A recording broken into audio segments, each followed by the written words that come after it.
जाहिर होना बाकी है। कुछ ही दिन में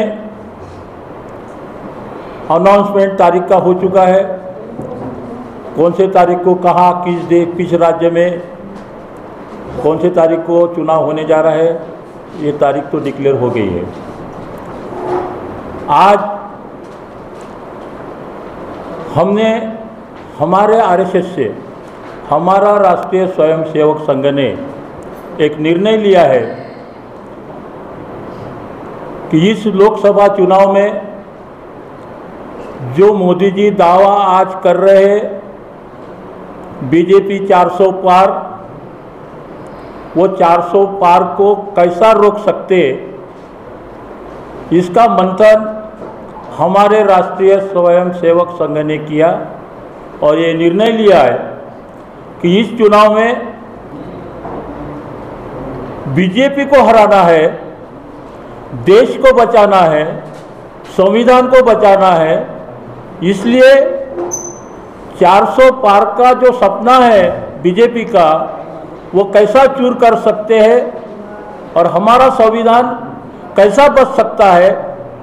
बीते 10 साल से बीजेपी यहाँ राज कर रही है और इस 10 साल में हमने क्या पाया, हमने क्या खोया, आज हमारी स्थिति क्या है, ये सारा मंथन करने के बाद हम हमारे राष्ट्रीय स्वयंसेवक संघ की ओर से, आरएसएस की ओर से इंडिया गठबंधन को वोट करने के लिए मतदाताओं को हम जागरूक करेंगे।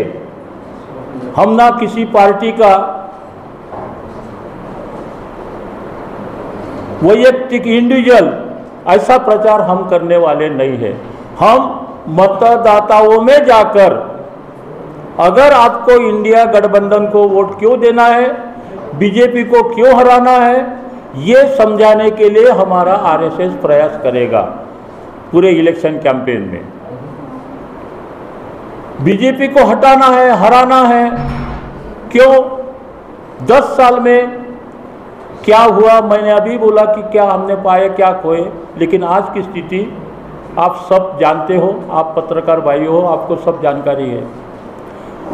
ये तो मुद्दे है, महंगाई है, महिलाओं पे अत्याचार हो रहे हैं, गरीब जनता भूखी मर रही है, किसान आत्महत्या कर रही है, संविधान हमारा धोखे में है। ऐसे स्थिति में ये तो चीज़ें है।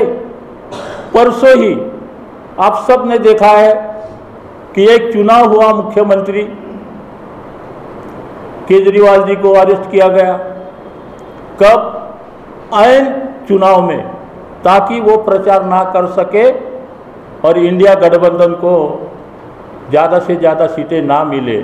मतलब ये संविधान का पूरा उल्लंघन है। संविधान में ठीक है, अगर वो जिम्मेदार भी होंगे, भ्रष्टाचार किया भी होगा, ऐसे कई मामले हैं जो 10-10, 20-20 साल से इस देश में चल रहे हैं, लेकिन उनको ना अरेस्ट किया गया। और ताज्जुब की बात है कि पूरे विपक्ष से ही लोग भ्रष्टाचारी है क्या? बीजेपी का आज तक एक भी लोक प्रतिनिधि हो, आमदार हो, खासदार हो, मंत्री हो, उसके ऊपर एक भी का केस नहीं है। ऐसी स्थिति में संविधान बचाना हो तो हमें ये बीजेपी को हटाने के लिए इंडिया गठबंधन को ही वोट देना जरूरी है। यह समझाने के लिए हम मतदाताओं में जाने वाले हैं। हमने प्रेस नोट में लिखा है, ये सारी चीज़ें हैं। अब सबको एक एडवर्टाइज चलती है, सबको मालूम है, भारत के 80 करोड़ जनता को फ्री का राशन 5 किलो दे रहे हैं। फ्री का नाम है, फ्री का, गरीबों को हम राशन बांट रहे हैं। अब आप सबको मालूम होगा, वो जो चावल मिलता है, वो जो गेहूं मिलता है, वो जानवरों को खाने के लिए है। पूरे शहर में आपने सुने भी होंगे घूमकर, वो राशन से जो चावल मिलता है खुलेआम 20-22 रुपए किलो से बेचा जा रहा है। और वो किसको बेचा जा रहा है? उन्होंने एक अनाज माफिया पैदा किया है। ये तो नाम है बाहर, गरीबों का 80 करोड़ गरीब जनता को हम चावल बांट रहे, फ्री में गेहूं बांट रहे, लेकिन वहां से वो गरीबों को फायदा नहीं मिल रहा। 90% जनता 20-22 किलो के भाव से बिकते हैं और वो अनाज माफिया खरीदते हैं। कौन खरीदते? वो अनाज माफिया। वो अनाज माफिया उसके 40 से 60 रुपये, 70 रुपये, 80 रुपये भी बना रहे हैं। इसका मतलब ये जनता को समझ में नहीं आ रहा। आज हम ये देख रहे, इस वक्त ये पोजीशन है अभी आज की कि हर कोई जो भी भारत का नागरिक है वो हकदार है इसका कि संविधान में जो हमारे अधिकार है वो हमें मिलना चाहिए। और इसीलिए हमने महाविकास आघाड़ी महाराष्ट्र में और पूरे देश में जो इंडिया गठबंधन बना है उसको समर्थन देने के लिए हम आपके सामने आए हैं। और समर्थन बोले तो खुलेआम ये समर्थन तो है ही, लेकिन हमारा मैंने पहले कहा है कि वोटरों को हम जागरूक करने वाले हैं।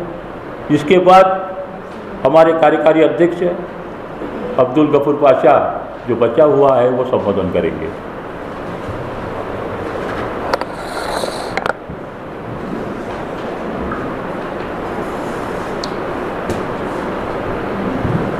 आप लोगों के सामने माननीय गुरुजी ने भूमिका स्पष्ट की आरएसएस के समर्थन देने के विषय में, और इस इलेक्शन को हम जिस नज़रिए से देख रहे हैं उसको आपको थोड़ा सा समझना पड़ेगा।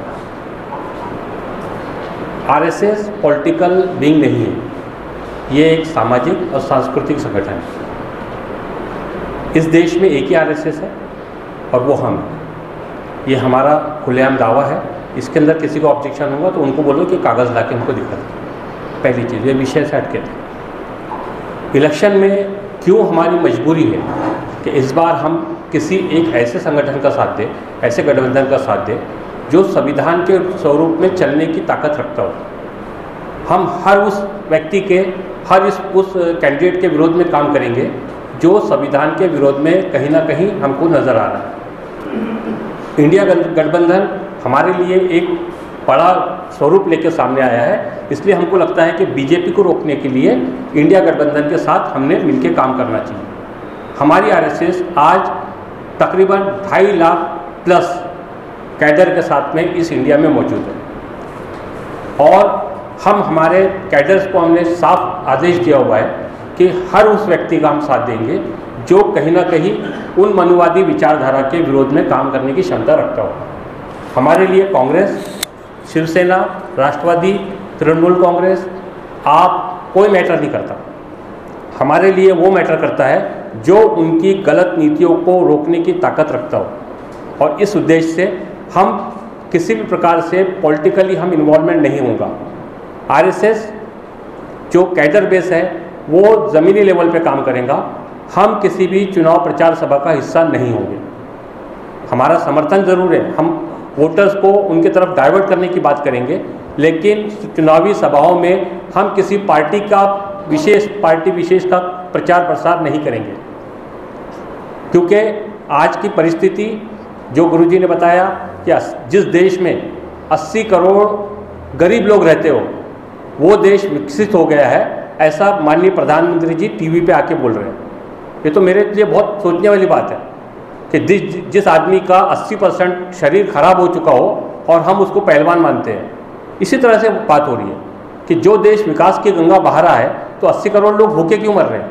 क्यों उनको चावल अनाज के लेने पड़ रहे हैं? क्यों उनको शक्कर और तेल के लिए लाइन लगा के खड़े होना पड़ रहा है? यहाँ पर जो एक प्रोपेगेंडा किया जा रहा है, मैं क्योंकि मीडिया से हूँ, मीडिया आप लोग मेरे मीडिया के साथी हैं, मैं किसी भी प्रकार से मीडिया के विषय में गलत बोलने पे यकीन नहीं रखता। मीडिया समाज का आईना है, बस उसको सच दिखाने की आदत हो जानी चाहिए। आज टीवी और बाकी जो माध्यमों से जिस तरह से एक पक्ष को सत्ता में वापस लाने की कोशिश हो रही है, और उसका नतीजा है 400, 500, 700 की ज़रूरत उनको नहीं है। ये सिर्फ और सिर्फ वोटरों को भ्रमित करने के लिए उन्होंने नए नए फॉर्मूले लाए हैं और वो उस पर काम कर रहे हैं। तो हमारा खुला समर्थन, जो भी संवैधानिक रूप से पार्टियां काम कर रही है उनके कैंडिडेट को हमारा समर्थन होगा। हम इंडिया गठबंधन को अपना समर्थन खुला तौर पे जाहिर कर रहे हैं, क्योंकि कहीं ना कहीं उनके तरफ से हमको इस बात का अंदेशा है कि ये संविधान के लिए काम करने की आज भी थोड़ी बहुत क्षमता रखते हैं। पुराना क्या हुआ है इस पर फिलहाल अभी हम लोग कोई विचार मंथन करने के मूड में नहीं है। आने वाले समय में हमको क्या रणनीति के तहत में आने वाले चुनाव में बीजेपी को रोककर हमारे गठबंधन को, जो हमारे लिए संवैधानिक रूप से काम करने की क्षमता रखता हो, उसको जिताना हमारा मकसद है। अगर आपके कुछ सवाल है तो पूछिए। सर, आपने कहा है कि हमारा एक सामाजिक संगठन है, हम किसी पार्टी का प्रचार नहीं करेंगे, ऐसा भी कर रहे हैं, और आज प्रेस कॉन्फ्रेंस से खुद आप महाविकास आघाड़ी का प्रचार कर रहे हैं। सर, मैंने आपसे साफ तौर पे कहा है, संविधान को बचाने की जो बात करेंगे, डॉक्टर बाबा साहब अम्बेडकर द्वारा रचित इस देश के अंदर शांतिप्रिय तरीके से देश को चलाने का जो मंत्र है संविधान, आज बीजेपी संविधान को बदल, उन्हीं के एक खासदार ने कहा है कि 400 सीटें आने के बाद में हम संविधान को बदलने की प्लानिंग कर रहे हैं। हम नहीं बोल रहे हैं, उन्होंने कहा। अब अगर उनको हमको रोकना है तो हमको कहीं ना कहीं दूसरे के साथ में खड़े होना ज़रूरी है, क्योंकि हम ताकतवर उसको बनाएंगे तभी हम इनको रोक पाएंगे। तो हम किसी गठबंधन का समर्थन करने का मतलब ये नहीं है कि हम उनकी बाकी नीतियों का समर्थन कर रहे हैं। हम सिर्फ बीजेपी की गलत नीतियों को रोकने के लिए इस मूवमेंट का साथ दे रहे हैं जी। उसके लिए आपने कुछ ऐसा योजनाएं बनाई क्या? सर देखिए, हमने पिछले 2 साल से इस पे वर्किंग किया हुआ है। हमारा 2.5 लाख प्लस कैडर जो है आज भी ज़मीनी रूप पर जो सामाजिक कार्य के माध्यम से लोगों से जुड़ रहा है, और हम बीजेपी को रोकने के लिए जो रणनीति बनाए हुए हैं उसमें हमारे कैडर वहाँ पर जो मजबूत कैंडिडेट होगा, मैंने पहले ही कहा, हमको हम किसी पार्टी पक्ष का प्रचार प्रसार करने के लिए नहीं उतरेंगे।